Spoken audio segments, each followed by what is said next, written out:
Latest central government data ప్రకారము ఒక్క తెలంగాణలోనే 0 స్టూడెంట్స్ ఉండే స్కూల్స్, ఒక్క విద్యార్థి కూడా చేరని గవర్నమెంట్ స్కూల్స్ 2081 ఉన్నాయి.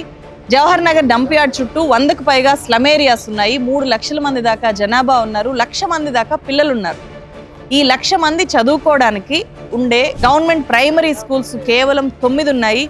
హై స్కూల్స్ అయితే 2 హై స్కూల్స్ ఉన్నాయి 1,00,000 మంది పిల్లలు ఉండే దగ్గర.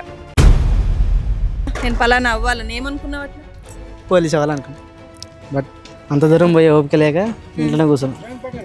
స్కూల్కి వెళ్ళి ఆధార్ కార్డు పుట్టిన డేట్ అడుగుతారు. నీకు చదువుకోవాలని ఉందా లేదా? స్కూల్ పోబుద్ది అవుతుంది. స్కూలు పోబుద్ది అవుతుంది. అవుద్ది అవుతుంది. ఉంది. ఏమవ్వాలని ఉంది చదువుకొని? సార్ అవ్వాలని ఉందా?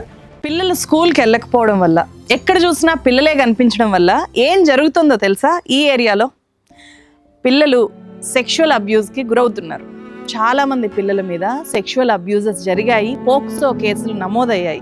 నేను షాపుకి కొనుక్కోడానికి వెళ్తే ఆ తాత ఉండి అక్కడ కురుకురు ఎందుకు తీసుకో అని అన్నాడు. అయితే తీసుకొని వెళ్తే ఆయన ఏం చేసి నోరు చేతులు కట్టేసి ఇంట్లో వేసేసి. ఫ్రెండ్స్, 1,00,000 మందికి పైగా పిల్లలు ఈ జవహర్ నగర్లో మోస్ట్ డేంజరస్ కండిషన్లో ఉన్నారు.